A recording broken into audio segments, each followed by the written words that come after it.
Nakatutok pa rin po kayo sa Good Morning Kapatid. Sunod-sunod na ang buhos ng ulan, mga kapatid. Kaya naman po, ang ilang mga kalsada natin, kalimitan, binabaha na talaga. Lalo kagabi, nag-ulan po kagabi at kadalasan talaga ay nafe-feel natin ang baha ngayon pa lang. At dahil marumi, maraming mga sakit ang pwedeng makuha mula sa tubig baha. Isa na po dyan ang leptospirosis.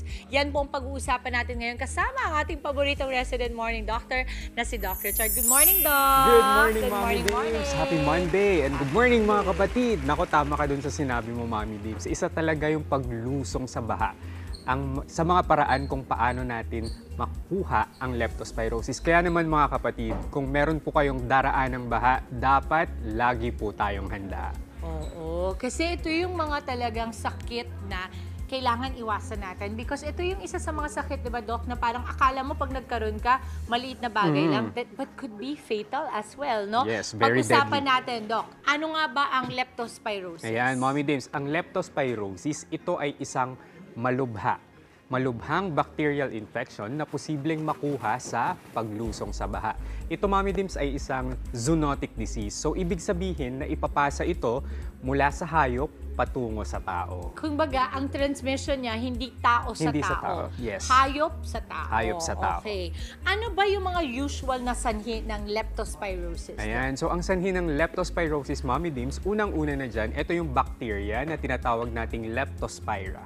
So nakukuha ito sa direktang contact sa ihi ng hayop na may Leptospira, partikular na yung daga dito sa atin.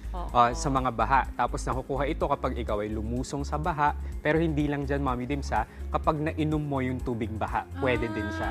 Okay. Ang pinakatanong ko dyan, Doc, yung leptospirosis ba, pag lumusong ka sa baha, wala kang open na sugat, pwede ka pa rin magkaroon ng leptospirosis? Yes, Mommy Dims, posible. Oo. Kasi 'di ba for the longest time, ang myth talaga ay sinasabi nila magkaka-leptospirosis ka lang sa paglusong sa baha kung meron kang open wound.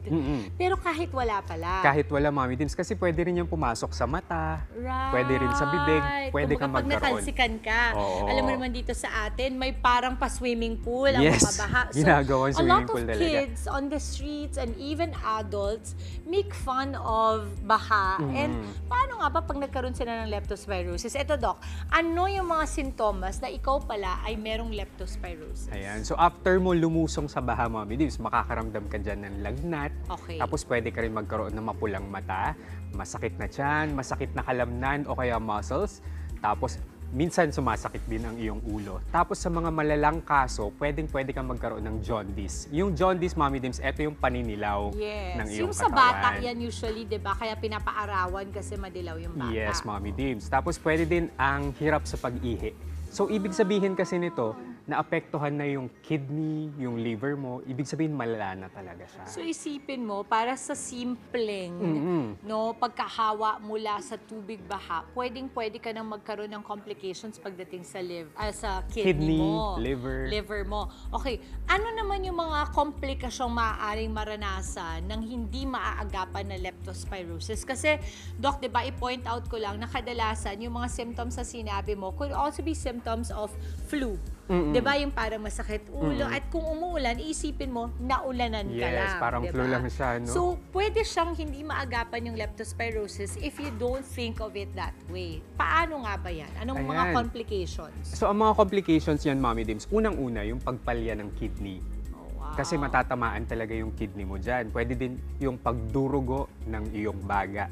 Tapos, worst case scenario, Mommy Dims, pwede kang mamatay. Yan yung sinasabi ko kanina, na yung leptospirosis, lalong-lalo na nung mga nagre-relief operations kami ni Angel during the times na grabe yung mga bagyo natin. Ito talaga isa sa mga pinaka-pinaiiwasan bukod sa mabagyo ka. Very ay deadly talaga siya, ma-leptospirosis oo. ka kasi nga nakamamatay siya. Paano naman ginagamot, Doc, yung leptospirosis? Ayan, so meron tayong mga gamutan para sa leptospirosis, Mommy Dims. Unang-una, sabihin ko lang muna, meron tayong tinatawag na prophylaxis. Okay. So yung prophylaxis, ito po yung doxycycline capsules na tinatawag natin. Pero syempre, kailangan ng prescription ng doktor bago kayo uminom. So dyan, Mommy Dims, dito na papasok kapag lumusong ka sa baha, tapos isang beses kang lumusong pero wala kang sugat, magbibigay kami ng doxycycline na isang dose, 100 milligrams, 2 capsules. Pero kapag lumusong naman po kayo sa baha, tapos meron po kayong sugat o kaya hindi sinasadya, nakainom kayo ng tubig baha, magbibigay po kami ng doxycycline, 100 milligrams once a day for 3 to 5 days. Tapos yung treatment natin, Mommy Dims, antibiotics yan. Depende sa severity kapag ito ay mild o kaya severe na. Okay, linawin natin, Doc. Kasi because you're saying ganito kadaming milligrams, ganito kadami, baka inisip ng mga kapatid natin, pwede nila itong mabili ng over-the-counter. These are all prescription-based. Yes, Mommy Dims. Kailangan po ng prescription ng doktor. Ang pinaka-accessible po sa atin, kunwari sa barangay, pwede po tayong pumunta sa health center. Pwede po kami magbigay ng libreng doxycycline. So, mabilis lang yon, pero dapat talaga galing sa, kumbaga, prescription ng isang doktor. Yes, Mommy Dims. Okay. Paano naman maiiwasan, Doc, ang pagkakaroon ng leptospirosis, lalong-lalo na ngayon, sunod-sunod ang pag-ulan? Yeah, meron tayong tips, Mommy Dims, para maiwasan ng leptospirosis. Unang-una, iwasan po natin ang paglangoy o kaya paglusong sa baha. Magsuot po tayo ng bota o kaya gloves tuwing tag-ulan at panatilihin nating malinis ang ating bahay at ang ating kapaligiran. Oh, eto na, sabihin ko na sa mga kapatid natin, huwag tayong for the content, Yes. ha? Kasi alam mo naman ngayon, pag tayo bored, tapos sobrang sabi nga nila, yung tayong mga Pilipino, very resilient tayo pagdating sa baha. So, we really find naman talaga the sunshine habang umuulan. But, wag nating gawing biro ang leptospirosis. Again, mga kapatid, pag ito po ay hindi naagapan, nakamamatay po ito. Kaya mag-iingat po tayo ngayon, lalong-lalo na kung bahain po ang inyong mga lugar. Yes, totoo Again, yan, maraming salamat, Doc Richard. Thank you so much. Mga kapatid, Dimples Romana po, kumpletuhin ang inyong umaga ng mga kwentong puno ng inspirasyon. Salubungin po ang bawat araw ng may ngiti at pag-asa. Kaya't mag-subscribe na po at mag-follow na sa aming social media pages ng News 5.